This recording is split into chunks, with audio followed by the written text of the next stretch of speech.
Gamar Gilbert from Palamos. This is the Rorshok, Georgia update from the 28th of December, 2023. Quick summary of what's going down in Georgia. On Monday, the 25th, the government of Georgia approved a plan that addressed the 9 conditions set by the European Commission for Georgia in November in order to get candidate status. The document outlines measures to counter disinformation regarding the EU, reduce polarization, enhance human rights protection, complete judicial reform, and ensure the independence of anti-corruption agencies. The measures also include improving alignment with the EU's common foreign and security policy, enhancing parliamentary oversight in the security sector, improving the action plan for de-oligarchization, and ensuring a free and competitive election process in 2024. It is somewhat of a these are good things that should happen document, but is pretty short on specifics. Let's see if it goes anywhere. We're not holding our breath. Speaking of sabotaging Georgia's EU integration, on Friday the 22nd, Zurab Makharadze and Irakli Martynenko, leaders of the pro-Russian conservative movement, removed and burned the European Union flag at Tbilisi City Hall. The act was recorded in a video, of course, published by Alt-Info, an outlet affiliated with the conservative movement and the Kremlin. The video displayed the flag being taken down and burned without apparent opposition from City Hall security. Irakli Martynenko was fined 1,000 lari, around $370 for the offense. Zurab Makharadze, who's been previously charged for a similar act earlier in the year, faces another administrative case. The perpetrators expressed solidarity with Lasha Sharukhia, detained for similar incident on December 21st. Alt-Info continued with flag-burning actions, which are all for a Russian audience and Kremlin-sponsored disinformation elsewhere around the world to give them some hook to pretend that there is some real anti-EU movement in Georgia. On Tuesday the 26th, a crowd gathered at the Abkhazian parliament building in anticipation of a parliamentary meeting scheduled for Wednesday to ratify the transfer of the Pitsunda state dacha to Russian ownership. Russian officials have been exclusively using the renowned dacha for years.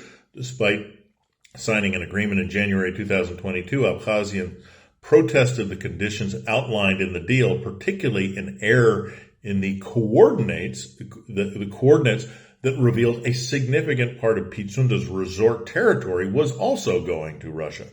Russia, in a very Russian fashion, suggested ratifying the agreement and then amending it at some point later. But the Abkhaz parliament rejected this due to public pressure. President Aslan Bjanya, advocating for the transfer, said his government had adjusted the coordinates. On Wednesday the 27th, despite protests, the Abkhazian parliament gathered for an extraordinary session to vote on the agreement and approve the transfer of the Pitsunda dacha to Russia. The annual Georgian Ambassadors Conference, which allegedly focused on Georgia as a candidate for the European Union, took place in Tbilisi from the 26th to the 28th of December. The event brings together diplomats, parliamentarians, and ministers. Prime Minister Irakli Gharibashvili praised Georgia's EU candidacy as a significant achievement, crediting the ruling Otsneba party for its transformative agreements and accomplishments since 2012. Clearly not what the EU said about the matter, but okay, whatever. He highlighted challenges like occupation and poverty, while emphasizing the need to prioritize national interests in the face of difficulties.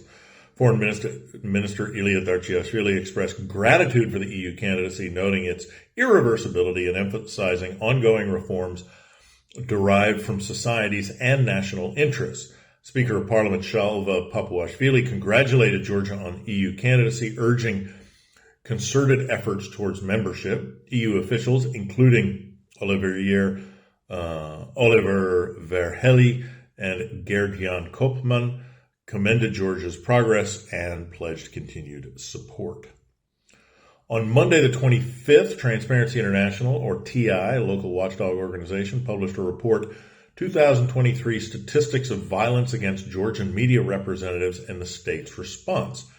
The report documented around 45 incidents of violence, harassment, and intimidation against journalists who criticized the ruling party in 2023.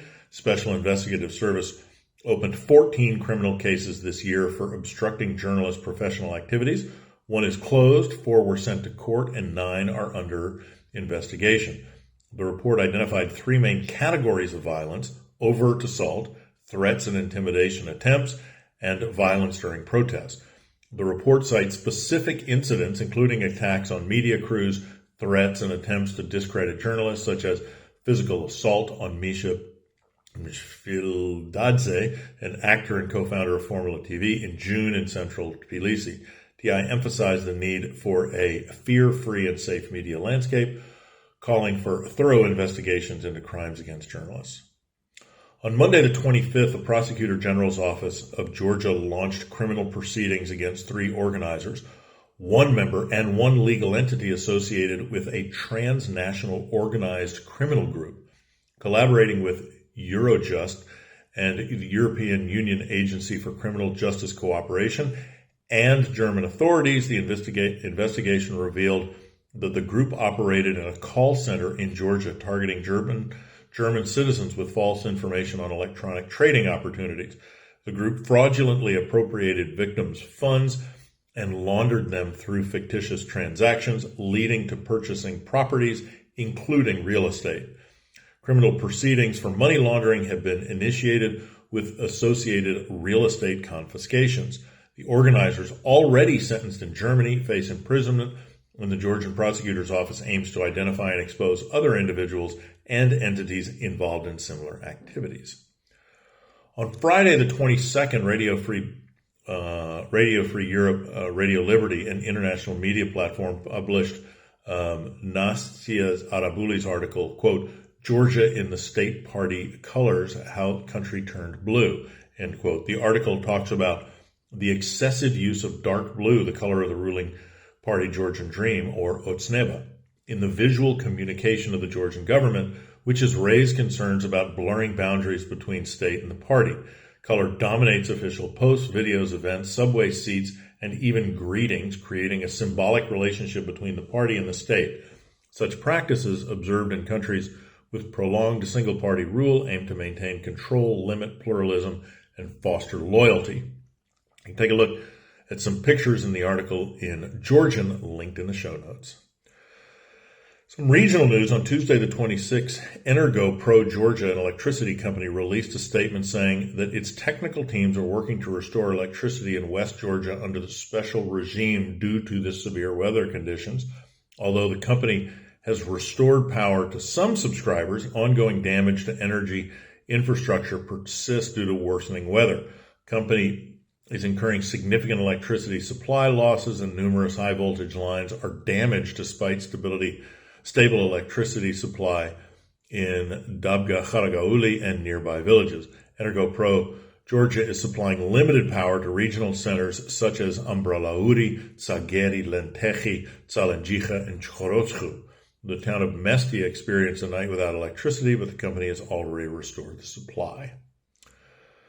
On to Ajada. Tornike Rijvadze, chairman of the Ajada government, highlighted achievements of 2023 in a government session, keeping with the policy of Otsneba victory laps.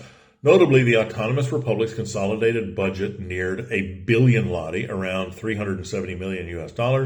Rijvadze said, quote, "Batumi without emergency houses," end quote, a government program to replace houses and apartment blocks in an emergency condition, aims to replace 300 buildings, offering modern homes for 3,000 families.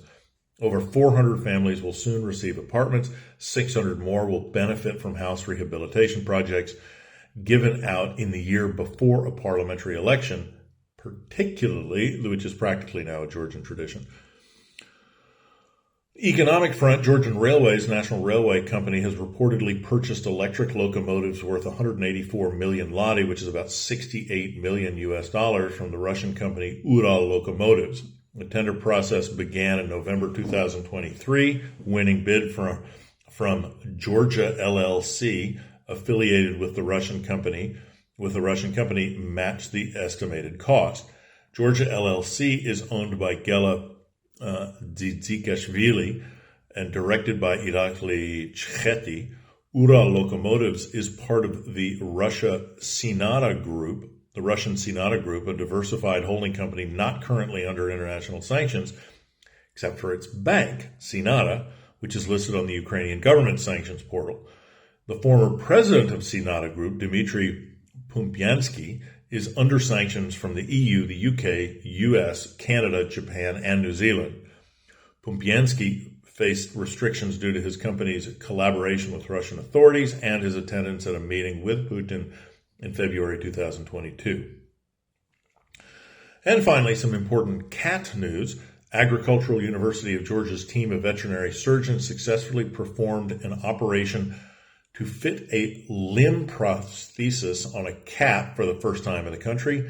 They fitted a specifically made titanium prosthesis on Hyatt's hind leg, who is now recovering. Two surgeons who performed the operation are graduates of the university. This achievement is significant in animal care as it showcases the use of cutting-edge technology to improve the quality of life for animals in need.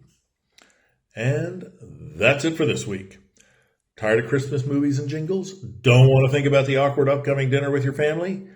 We've got the best solution. Stream Rorshok Georgia show on your favorite listening platforms in earphones if possible. Happy New Year from the Rorshok team. Remember, you can always give us a late Christmas present. Support us financially with the link in the show notes. Locomotives.